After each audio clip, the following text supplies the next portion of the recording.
Next up here we have Schmincke Violet, which is I think the only color that has their name attached to the front. But anyway, this one is PV23. It has relatively poor light fastness. It is a traditional color though. It's bluish violet and cannot be mixed from other pigments.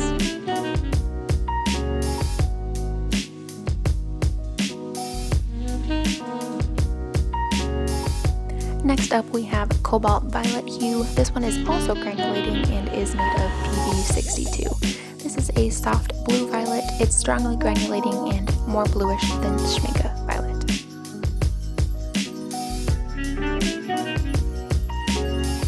Up next here we have the Ultramarine Violet. This one is made of PV15 and PV29. States blue violet cannot be achieved by any other color, good light fastness like all other ultramarine pigments, and little tinting strength. It also notes that it is granulating.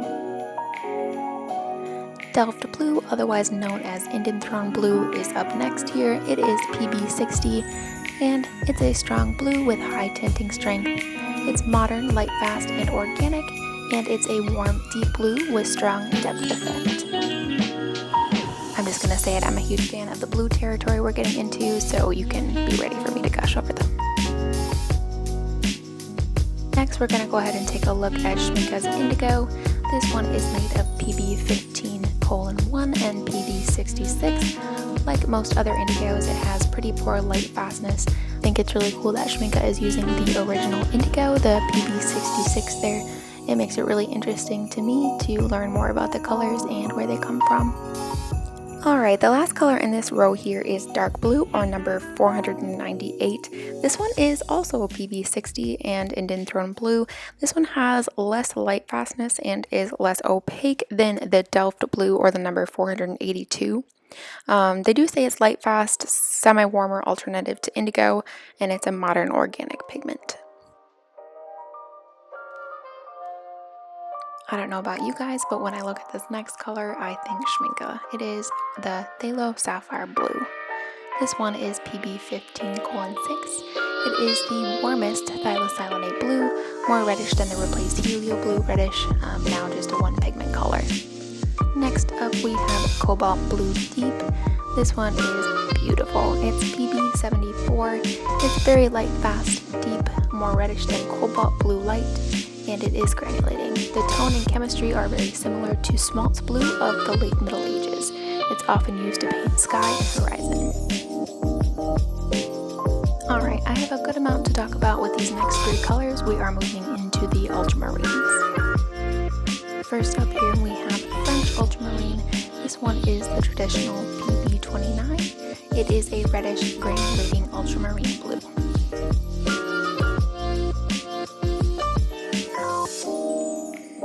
Next up here we have another version of PB29. This one is Ultramarine Finest.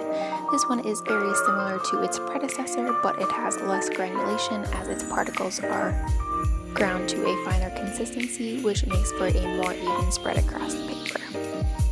And as you might have guessed, this one is a touch more opaque than the French Ultramarine. The next color here claims to be ultramarine blue, but it is actually a combination color. It is made of PB15 and PB29. It is a strong saturated blue. It is a two pigment mix and slightly dimmer than Ultramarine Finest. I do think that all three of these colors are really nice. I would traditionally steer away from the Ultramarine Blue as it is a combination color, leaning towards Ultramarine Finest or French Ultramarine. French Ultramarine being the most traditional and most granulating would probably be my choice, but if granulation isn't something you look for in your paintings, then the Ultramarine would also be a fine choice.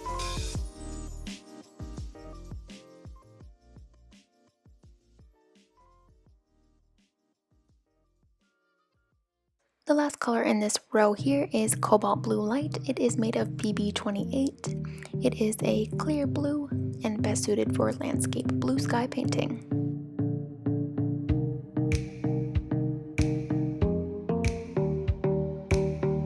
Moving into the last row here on the page, we have Cobalt Blue Hue. This one is PW4 and PB29. It's a metal-free alternative to Cobalt Blue. It is semi-transparent due to the zinc white content, or that PW4 that's in there. Mountain Blue here has quite a few pigments. It is made of PW5, PB29, and PG7. This one is a traditional color. Pigments mixed with white results in a light, fast, light blue, ideal for neutral, soft blues.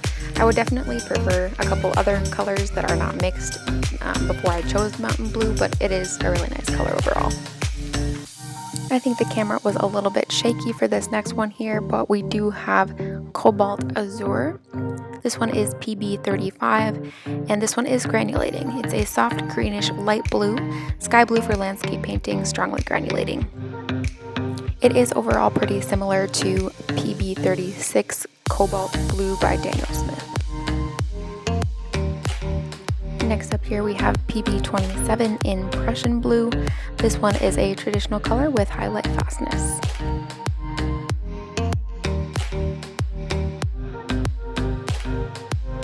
Paris Blue is certainly a different color. It is PB15, PB15:1, and PB27. It's a traditional deep blue, high tinting strength and good light fastness. Color is achieved obviously by mixing 3 pigments, and it's slightly more greenish than the Prussian Blue. I do like the color of the Paris Blue quite a bit, but I do think it's something that you can definitely mix yourself. The last one on the page here is Phthalo Blue. This one is PB15:1. It's a traditional deep greenish blue with high tinting strength and creates very brilliant greens by mixing with yellows. The first one in the top row here is going to be the Cerulean Blue Hue. This one is PW4 and PB15:3. It is a cobalt-free cerulean blue. The zinc oxide, or the white PW4, preserves the character of the color. It's similar to primary color of color theory and similar to heliocerulean. Next up we have Cobalt Cerulean. This one is PB36. This one is cobalt blue with greenish tendency, and it is granulating. Schmincke definitely won over my heart with these next 3 colors here. The first one is going to be the Helio Turquoise. This one is PB16. It is a greenish blue, and it's a metal-free phthalo blue pigment.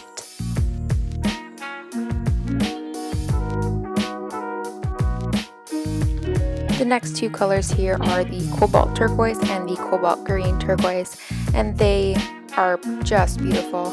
The footage here probably won't do them justice, but their granulation is beautiful. The first one here is Cobalt Turquoise. It is PG50. It is a very light, fast turquoise with an opacifying characteristic. They also state it as very brilliant. And Cobalt Green Turquoise here is a little bit more opaque. It's a more greener color than the Cobalt Cerulean with equally high light fastness. We are well on our way into the green territory here. The next color is Prussian Green. It is PG7 and PB60. This one is a light fast alternative to the mixed color from Prussian Blue and not light fast Yellow Lake. It's well suited for bluish shadings and landscape paintings. This number 513 or Viridian has a special place in my heart because it is probably the most transparent watercolor with impeccable granulation. It is PG18 and it's a granulating soft blue-green. Next up here we have a mix of PG18 and PG7, which is the chromium oxide green brilliant. This is a highly transparent, cool, very light fast standard color, well suited for mixing brilliant greens.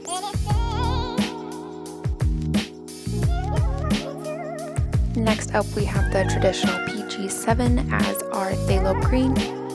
It is an extremely brilliant transparent green and an alternative to chromium oxide green brilliant.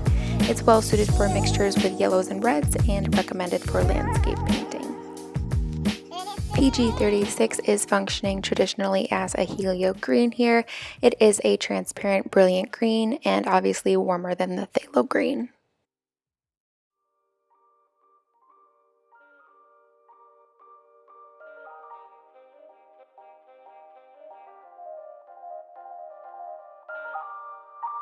We have Permanent Green Olive as PO62 and PG7.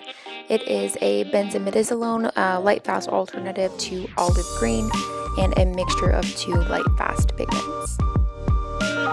Next up we have Sap Green, which is certainly not a very traditional sap green. It is a mix of PY153 and PG7. It's a highly transparent green, a more light fast alternative to the classic pigment formerly made from berry juice. 524 here is May Green. It is PY151 and PG7. It's the traditional brilliant yellow green and obviously contains 2 transparent light fast pigments and recommended for landscape painting.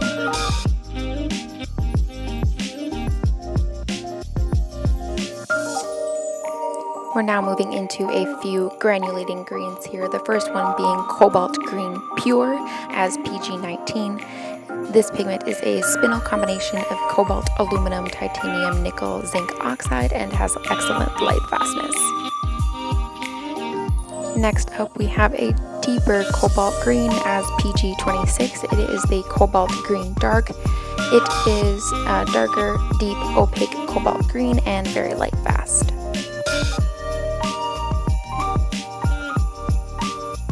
Next up we have the infamous Hooker's Green.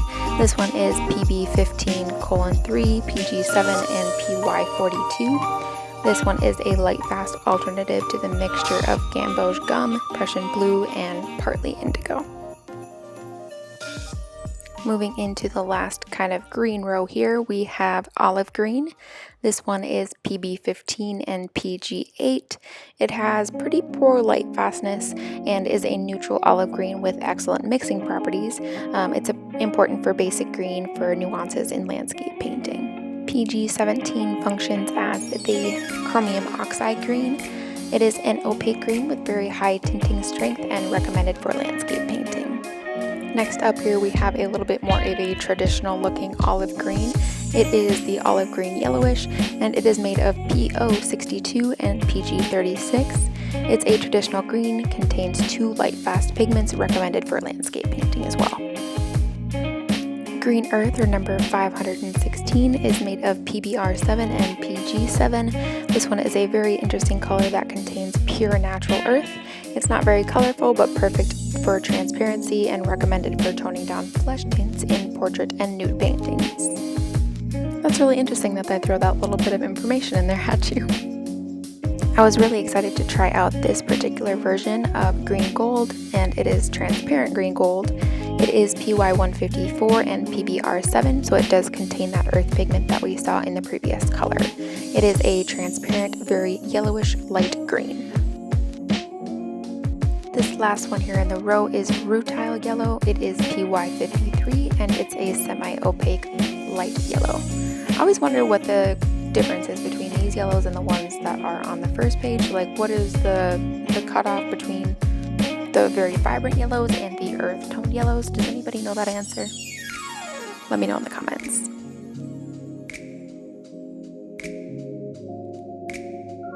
The first color in this row here is Juan Brilliant Dark. It is a mixture of PW6, PY53, and PBR24. It is a traditional color from anorganic pigments, often used for portrait and nude paintings. Next up we have the common Naples Yellow. It is PW6, PY53, and PBR24, so the same 3 pigments as the previous color. This one is imitation of the originally toxic lead pigments with inorganic pigments. The white contents create an opacifying characteristic. The third color in this row here is Raw Sienna, number 660. It is PBR7 and PY43. So this is the pure natural earth, traditionally from Italy, and is very light fast.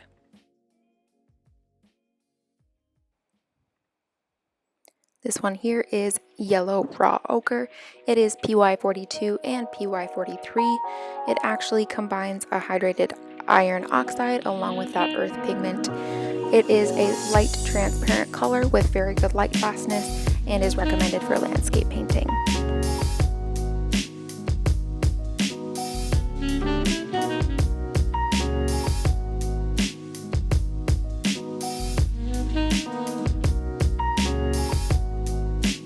This version of PBR24 stands alone as titanium gold ochre. This one is a modern and organic opaque pigment that is made of PBR24. It's slightly warmer than yellow ochre and yellow raw ochre. The last color in this row here is the yellow ochre. It stands alone as that hydrated iron oxide, or that PY42. It is very light fast and recommended for landscape painting. It also does have an opacifying characteristic. This number 657 is the transparent ochre. I wanted to do a close-up and show you guys kind of what it looked like before I wet it. It had an interesting texture and it didn't quite look like there would be enough paint to sample the dot card, but it ended up being okay. This one is PY42. It is the hydrated iron oxide as well, and this one is fully transparent and an alternative to yellow ochre and ideal for mixing.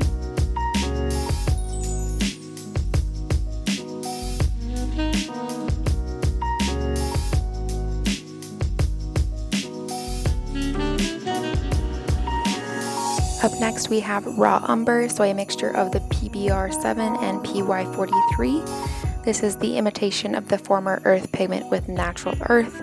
It is a transparent light brown and a standard color for landscape painting. This Naples yellow reddish is a very pretty peachy color.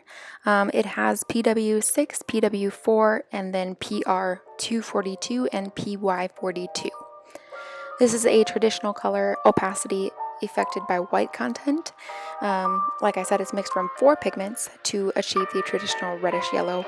It's recommended for portrait and nude paintings.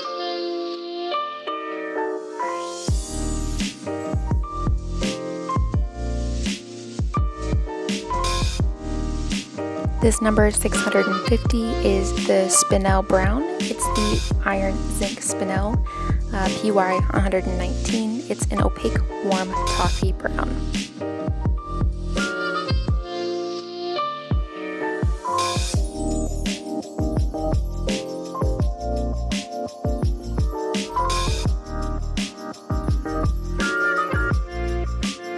The next one we have here is gold brown. It is a mixture of PY65 and PBR41.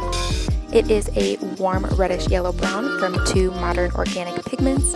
It's lacking a little bit in light fastness, so keep that in mind if you decide to choose this color.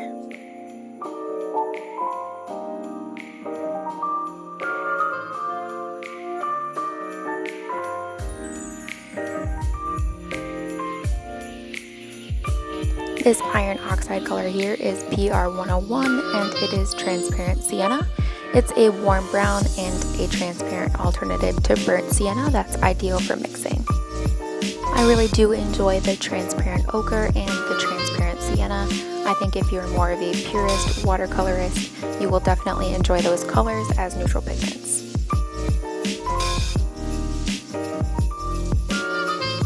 Moving into kind of the opposite of that, we have a granulating brown here. This one is maroon brown. It is PBR7 and it is darker and warmer than burnt sienna.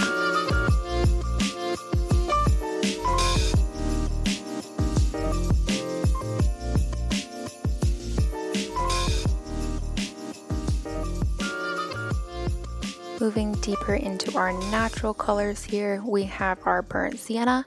This one is PR101 and PBK9. It is a traditional earth color and recommended for landscape painting. We have Schmincke's version of English Venetian red here. It is the PR101. This one is an orange colored brown red. It's very color intense and opaque. It's a synthetic red iron oxide and has very good light fastness. This next color here is going to be madder brown, and it is actually a quinacridone color. It is PR206. It's a light fast alternative to the former madder brown. It's a modern organic pigment recommended for portrait and nude paintings. Once more. Number 648 is their transparent brown. This one is PBR41. It's a modern brown, transparent when applied in thin layers, and a reddish alternative to burnt sienna.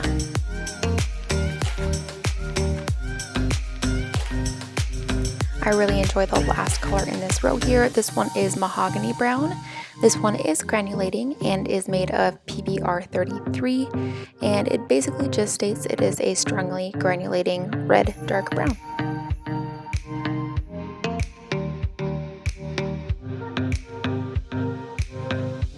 The first color in this row here is Schmincke's version of Indian Red.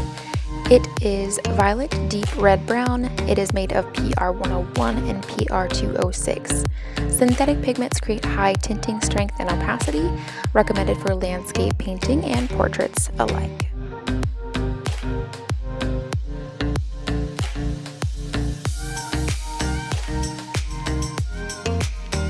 Alright guys, we are getting there.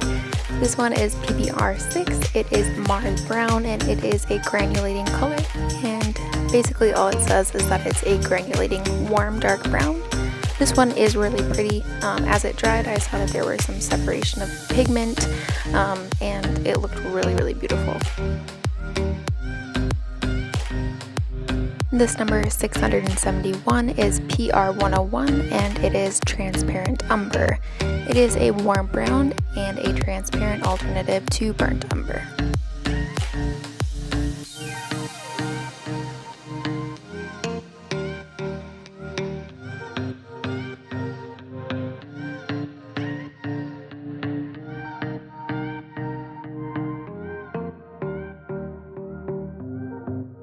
Burnt umber here is number 668.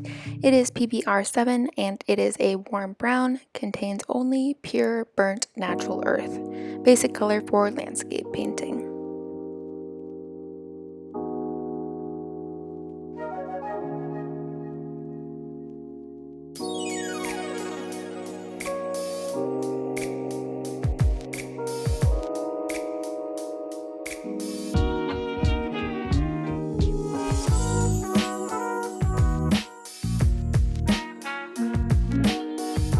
This next color here was rather interesting to me. I've never seen anything quite like it. It is also PBR7 and it is green umber. This one is granulating, very greenish dark brown, similar to Van Dyke brown, but lighter and more transparent.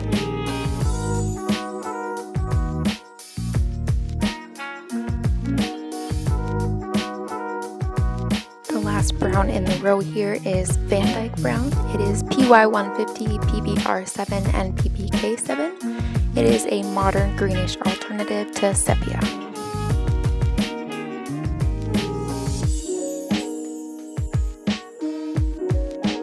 Number 663 starts the row off here.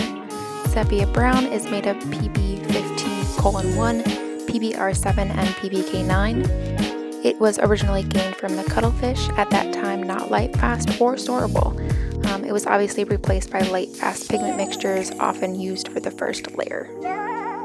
Moving along here into sepia brown reddish, this one is made of PR242 instead of that PB15:1. It also has that traditional PBR7 and PBK9 in it as well. Sepia brown from animals, formerly adjusted with madder lake, today synthetic production with that light fast pigment PR242. I know that it's getting a little bit difficult to tell. They do look pretty similar on paper, but there is definitely a reddish tone behind number 662. I can definitely tell that I picked up my pace towards the end here. This one is 782 or neutral tint. This one is PR122, PB60, and PBK7. It's the traditional violet gray. It's a mixture of red violet in PR122, the blue, and the black. It's recommended for first layers and deepening of greens. 785 here is neutral gray. This one is made of PR255, PB60, and PO62. It's a neutral gray from complementary colors without black content. It remains color neutral even after mixing with white. Next up here we have Payne's Gray Bluish. This one is PBK6 and PB15:6. It's the internationally requested bluish variation of Schmincke's Payne's Gray.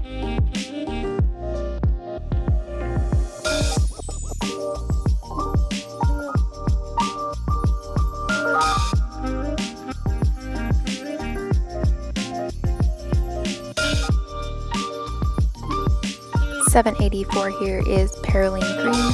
This one is PBK 31, so it's actually not a green, it is a black. It is an extremely dark black green, ideal shadow color, especially for landscapes.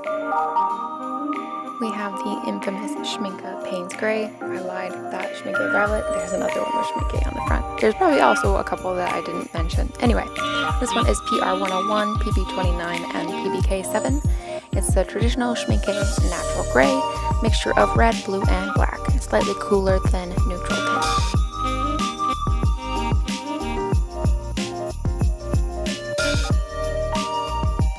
Alright, next up we have PBK6 as our lamp black.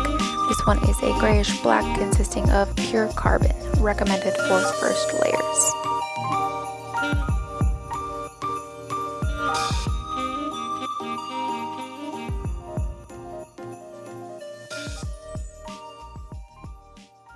And here we have our ivory black. This one is PBK9 and is actually made of carbonized bones of animals. They say here it is a very deep black, formerly made from carbonized ivory, nowadays produced by dry distillation of degreased bones, small quantities of calcium phosphate, and slightly bluish gray tone, often used for dark tones and color turbidity.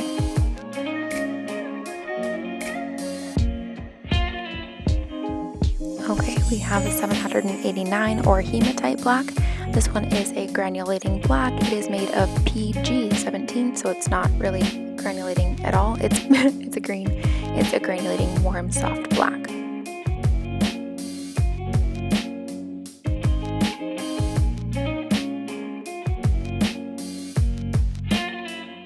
Alrighty, and next here we have anthracite. This one is actually lamp black or PBK7 or the standalone pigment PBK7. It's a brownish gray black pigmented with lamp black consisting of pure carbon. The last color here on this row is graphite gray. It is PBK10. It's an opaque dark gray, particularly suitable for combination with pencil or for mixing. Okay guys, I think this is actually the last color I was able to swatch before my memory card ran out of memory, but I will definitely go through all the colors with you still. This one here that I'm swatching now is Mars Black. It is granulating and it is a brownish black. It is made with PBK11. Next up here are the two pearlescent colors that are included on the dot card. The first one here is silver and next is gold. They don't say too much about them on the pamphlet here, but for silver they have no bronze but coated mica with metal oxide, and then for the gold they have yellow gold, no bronze but coated mica with metal oxide. So the only colors that are left here are the brilliant colors. So Brilliant Opera Rose is number 920. It is PR122, and they note on all of these that they are fluorescent pigments. And I believe all of the pamphlet tidbits are the same here, so they all say pure and brilliant, not achievable by mixing, without evaluation of light fastness. So I did cover the Brilliant Opera Rose. Brilliant Purple is made of PR122 as well. Brilliant Red Violet is PV55. Brilliant Blue Violet is PB29 and PV23. Alright, and that completes the dot card. Again, I'm sorry that I missed the very last colors on the dot card here. Like I said, my memory card ran out of memory and I didn't notice, and I kept swatching without knowing I was not filming. So I am going to go ahead and make a list of colors that would go very nicely together from the Schmincke Horadam line. That would be good for a palette. I'm going to go ahead and put that over on my Patreon if you are interested in that. I will also go ahead and conclude my overall thoughts on the brand as a whole over on Patreon. I am planning some other Schmincke Horadam watercolor reviews and product reviews on the channel, but if you want access to those things mentioned previously, head on over to my Patreon. Thank you guys so much for being here today. I really appreciate it. I especially thank you if you sat and watched the entire review, or the swatching, I guess, of all 140 of these colors. If you are not already, please go ahead and hit that subscribe button down below and go ahead and hit that bell notification as well so you can get notified every time I post a video. If you have any recommendations for new videos, please go ahead and let me know in the comments for anything you'd like to see in the future. Thanks again, guys. Bye!